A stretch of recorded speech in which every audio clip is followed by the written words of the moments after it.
എല്ലാവർക്കും SR കറിവെള്ളിലേക്ക് സ്വാഗതം. ഇന്ന് നമ്മുടെ റെസിപ്പി റിമി ടോമി ഉണ്ടാക്കിയ ബീഫ് വരട്ടിയത്. നമ്മളൊന്ന് ഉണ്ടാക്കി നോക്കിയാലോ. ഞാനിവിടെ ഗീ റൈസിൻ്റെ കൂടെയാണ് ഇത് സെർവ് ചെയ്യണത്. അപ്പോൾ റെസിപ്പിയിലേക്ക് പോകാം. അതിനായി ഒരു കുക്കറിലേക്ക് അടി കവർ ചെയ്യുന്ന വിധത്തിൽ വെളിച്ചെണ്ണ ആഡ് ചെയ്ത് കൊടുക്കുക.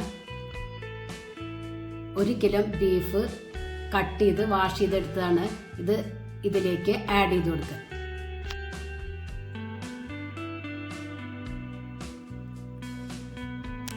ഒരു 25 ചുമന്നുള്ളി തൊലി കളഞ്ഞ് വാഷ് ചെയ്തത് ആഡ് ചെയ്ത് കൊടുക്കുക. 2 പച്ചമുളക് നടു കട്ട് ചെയ്തത് ആഡ് ചെയ്ത് കൊടുക്കുക. 1 തക്കാളി കട്ട് ചെയ്തതും ആഡ് ചെയ്ത് കൊടുക്കുക. 2.25 ടീസ്പൂൺ മുളക് പൊടി, അതിൽ 1 ടീസ്പൂൺ ഞാൻ കാശ്മീരി മുളക് പൊടിയാണ് എടുത്തിരിക്കുന്നത്. 1/4 ടീസ്പൂൺ മഞ്ഞൾപ്പൊടി, 2 ടീസ്പൂൺ ഗരം മസാല, 1 ടീസ്പൂൺ ചതച്ച കുരുമുളക് പൊടി, 3 ടീസ്പൂൺ മല്ലിപ്പൊടി, 3 ടീസ്പൂൺ ഇഞ്ചി വെളുത്തുള്ളി ചതച്ചത്, അതിന് പകരം പേസ്റ്റ് വേണമെങ്കിലും എടുക്കാം. ആവശ്യത്തിന് ഉപ്പ്. എന്നിട്ട് കൈ വെച്ച് നല്ലവണ്ണം കുഴച്ചെടുക്കുക. കൈ വെച്ചിട്ട് വേണം കുഴച്ചെടുക്കാൻ, എന്നാലാണ് മസാല പിടിക്കുള്ളൂ. ഇതുപോലെ ചെയ്തെടുക്കുക.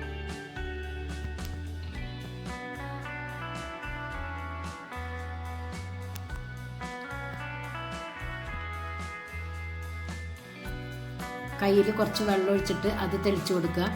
വേറെ വെള്ളമൊന്നും ഒഴിക്കരുത്. ബീഫിൽ തന്നെ വെള്ളം ഉണ്ടായിരിക്കും. എന്നിട്ട് കുക്കർ മൂടി ഒരു 8 വിസിൽ ഞാൻ കൊടുക്കുന്നുണ്ട്. നല്ലവണ്ണം വേവിച്ചെടുക്കണം. ബീഫ് വേവുമ്പോഴത്തേനും നമുക്ക് അതിലേക്കുള്ള മസാല റെഡിയാക്കാം. ഒരു ഉരുളിലേക്ക് 4 ടീസ്പൂൺ വെളിച്ചെണ്ണ ആഡ് ചെയ്ത് കൊടുക്കുക. അതൊന്ന് ചൂടായി വരുമ്പോൾ അതിലേക്ക് 4 മീഡിയം വലുപ്പത്തിലുള്ള സബോള ഇതുപോലെ നീളത്തിൽ കനം കുറഞ്ഞരിഞ്ഞത് ആഡ് ചെയ്ത് കൊടുക്കുക. സബോള ഗോൾഡൻ കളർ ആവുന്നത് വരെ വഴറ്റിയെടുക്കണം. വേഗം വഴഞ്ഞു വരാനായി കുറച്ച് ഉപ്പ് ആഡ് ചെയ്യുക. ഇഞ്ചി വെളുത്തുള്ളി ചതച്ചത് 1 ടീസ്പൂണും ആഡ് ചെയ്ത് കൊടുക്കുക. എന്നിട്ട് നല്ലവണ്ണം വഴറ്റിയെടുക്കുക. മീഡിയം ഫ്ലെയിമിലിട്ടിട്ട് വേണം വഴറ്റിയെടുക്കാൻ. ഹൈ ഫ്ലെയിമിലിട്ടിട്ട് വഴറ്റരുത്. അതിലേക്ക് നാളികേരക്കൊത്ത് വറുത്തത് ആഡ് ചെയ്ത് കൊടുക്കുക. അത് നിങ്ങളുടെ അളവിനനുസരിച്ച് ഇട്ടാൽ മതി. എന്നിട്ട് നല്ലവണ്ണം വഴറ്റുക. പ്രത്യേകം ശ്രദ്ധിക്കുക, ഹൈ ഫ്ലെയിമിലിട്ടിട്ട് വഴറ്റിയെടുക്കരുത്.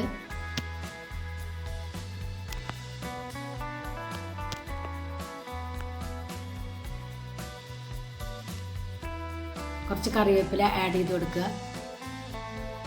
സബോള ഇപ്പോൾ ഗോൾഡൻ കളറായി വരുന്നുണ്ട്. അതിലേക്ക് ഒരു തക്കാളി ആഡ് ചെയ്ത് കൊടുക്കുക.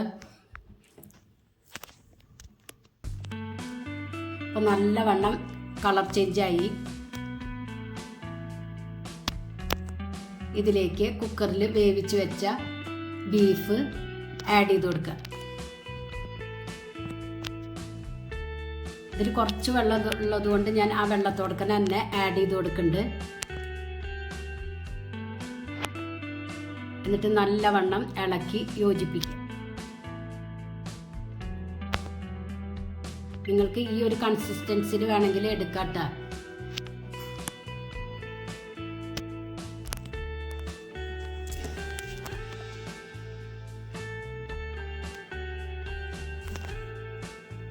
ഉപ്പ് ചെക്ക് ചെയ്ത് നോക്കിയിട്ട് ഉപ്പ് ആഡ് ചെയ്ത് കൊടുക്കുക. ഞാൻ കുറച്ച് കുറവുള്ളത് കൊണ്ട് ഞാൻ കുറച്ച് ഉപ്പ് ആഡ് ചെയ്ത് കൊടുക്കുന്നുണ്ട്. ഇടയ്ക്കിടയ്ക്ക് ഇളക്കി കൊടുക്കണം, അല്ലെങ്കിൽ അടി പിടിക്കും.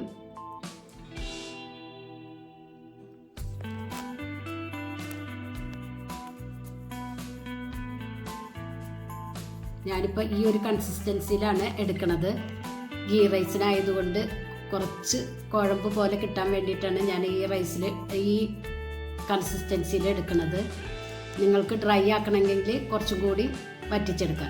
അതിലേക്ക് 1 ടീസ്പൂൺ കുരുമുളക് പൊടിയും 1/2 ടീസ്പൂൺ നല്ല ജീരകവും ആഡ് ചെയ്ത് കൊടുക്കുക. എന്നിട്ട് നല്ലവണ്ണം മിക്സ് ചെയ്തെടുക്കുക. 1/2 ടീസ്പൂൺ ഗരം മസാലയും ആഡ് ചെയ്ത് കൊടുക്കുക.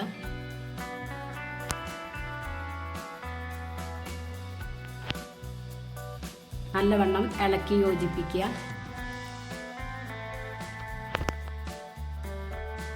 ഇതിലേക്ക് 1 ടീസ്പൂൺ പെരിഞ്ജീരകപ്പൊടി ആഡ് ചെയ്ത് കൊടുക്കുക. നിങ്ങൾക്ക് പെരിഞ്ജീരകം മുഴുവനോട് കൂടി ആഡ് ചെയ്യുക. ജീരകം പൊടിക്ക് പകരം ജീരകം മുഴുവനോട് കൂടിയും ആഡ് ചെയ്ത് കൊടുക്കുക കേട്ടോ. ഞാനിവിടെ പൊടിയാണ് ആഡ് ചെയ്ത് കൊടുക്കുന്നത്. എന്നിട്ട് നല്ലവണ്ണം ഇളക്കി യോജിപ്പിക്കുക. അതിലേക്ക് കറിവേപ്പിലയും മല്ലിയിലും ആഡ് ചെയ്ത് കൊടുക്കുക. ഞാൻ ഈ ഒരു കൺസിസ്റ്റൻസിയിൽ എടുക്കുന്നത് കൊണ്ട് സ്റ്റവ് ഓഫ് ചെയ്യാണ്. നിങ്ങൾക്ക് ഡ്രൈ ആക്കണമെങ്കിൽ ഒന്നുകൂടി ഇത് വറ്റിച്ചെടുക്കാം. അടിപൊളി ബീഫ് റോസ്റ്റാണ്. എല്ലാവരും ഒരു പ്രാവശ്യമെങ്കിലും ഒന്ന് ട്രൈ ചെയ്ത് നോക്കി ഫീഡ്ബാക്ക് അറിയിക്കുക. നിങ്ങൾക്ക് ഈ ചാനൽ ഇഷ്ടമാവുകയാണെങ്കിൽ പ്ലീസ് ഒന്ന് സബ്സ്ക്രൈബ് ചെയ്യുക, ലൈക്ക് ചെയ്യുക, ബെല്ലൈക്കൺ ഒന്ന് അമർത്തുക. അപ്പോൾ ഞാനിടുന്ന ഇതേപോലെ വീഡിയോസ് നിങ്ങൾക്ക് കിട്ടും. കണ്ട ബീഫൊക്കെ നല്ലവണ്ണം വെന്തിട്ടുണ്ട്. Thank you.